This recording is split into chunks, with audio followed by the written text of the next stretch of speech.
Bismillahirrahmanirrahim. Assalamualaikum warahmatullahi wabarakatuh. Nama saya Muhammad Anlik Amjad bin Abdul Rahman. Saya dari Fakulti Akademi Pengajar Islam. InsyaAllah hari ini saya akan membentangkan tentang surah Al-Mulk untuk subjek GBX 0062 iaitu Aspirasi dari Al-Mulk di bawah pensyarah Dr. Muhammad Syamsino bin Abdul Aziz.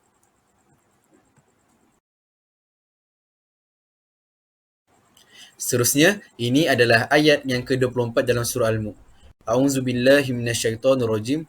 Qul huwallazi zara'akum fil ardi wa ilaihi tuhsyarun.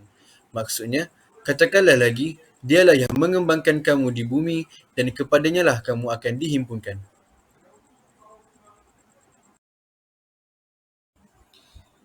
Baik, insyaAllah, ini adalah komponen utama yang saya akan tekankan dalam pembentangan saya pada hari ini. Yang pertama ialah analogi berfakta, yang kedua analogi kehidupan, yang ketiga pengajaran ayat, dan yang terakhir sekali ialah hadis berkaitan. Jadi insyaAllah mari kita sama-sama mendalami dengan lebih dalam intipati Al-Mulk ayat ke-24.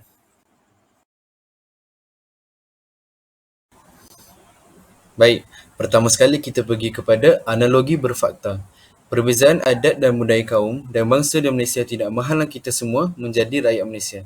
Seperti yang kita tahu, di Malaysia ini ada pelbagai kaum dan agama yang hidup harmoni di dalam satu negara yang bernama Malaysia. Ada bangsa Cina, India, Melayu, Kadazan dan banyak lagi.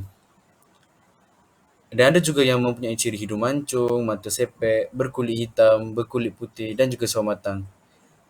Kat sini saya nak tekankan, walaupun kita berbeza agama, budaya dan latar belakang, kita boleh hidup harmoni sebagai rakyat Malaysia.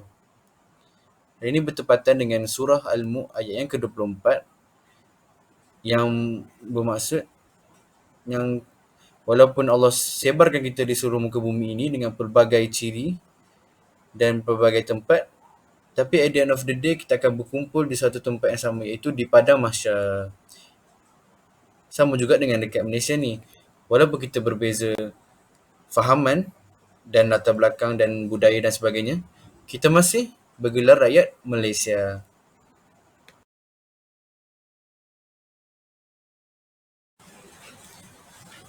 Baiklah, seterusnya kita pergi kepada komponen yang kedua iaitu analogi kehidupan.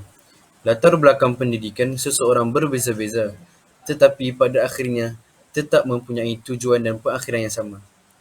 Baiklah, saya bagi contoh. Contohnya, di UM, jumlah pelajar yang ambil sarjana muda perubatan dan pemudahan sebanyak 100 orang. Jadi daripada 100 orang itu, ada yang sebelum ambil degree itu ada yang dari matrikulasi, ada yang dari asasi, ada dari SCPM, diploma dan sebagainya.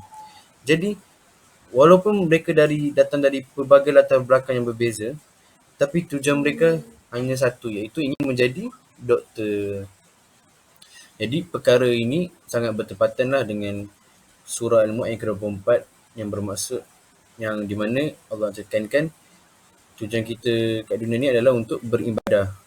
Dan pada akhirnya kita akan dihimpunkan di padang mahsyar untuk dihitung amalan yang kita lakukan semasa di dunia. Baiklah, seterusnya kita pergi kepada pengajaran ayat. Pengajaran yang pertama ialah tidak sombong dan bangga diri dengan segala kelebihan dan kenikmatan yang Allah berikan. Ini kerana kelebihan dan kenikmatan itu boleh ditarik oleh Allah sekelip mata sahaja.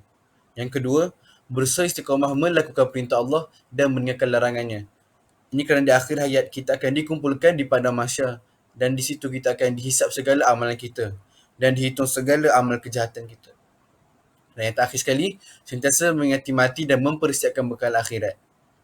Mati itu pasti dan akhirat semakin dekat.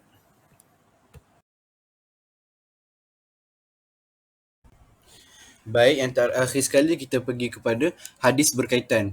Hadis ini menceritakan tentang di mana hari pengumpulan kita lah, iaitu padang mahsyar di akhir akhirat. Pertama, hamparan tanah putih alam mahsyar atau padang mahsyar adalah tempat berkumpulnya manusia setelah hari kiamat. Tempat itu digambarkan sebagai tanah rata yang berwarna putih yang belum pernah dijejaki oleh seseorang.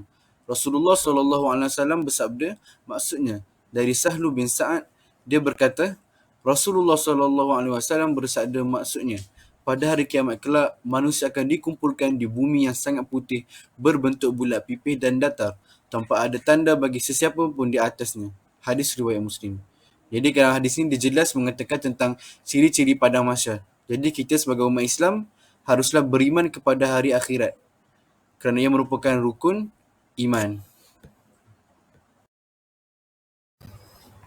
Baik, ini adalah contoh gambar ataupun gambaran umat manusia ketika di padang mahsyar. Kalau kita tengok kat gambar tu kan, kita dapat lihat seluruh umat manusia dikumpulkan beramai-ramai di suatu padang yang luas ataupun hamparan yang sangat luas. Bagi mereka yang banyak amal kebaikannya, mereka akan berasa tenang, bahagia dan sangat seronok. Kerana mereka tahu pengakhiran mereka akan di syurga. Terutamanya 10 golongan di dalam naungan Allah. Manakala mereka yang sikit amal ibadahnya ataupun dosa yang sangat banyak, mereka akan berasa gementar, gelisah, memikirkan apakah pengakhiran mereka, sama ada neraka ataupun syurga.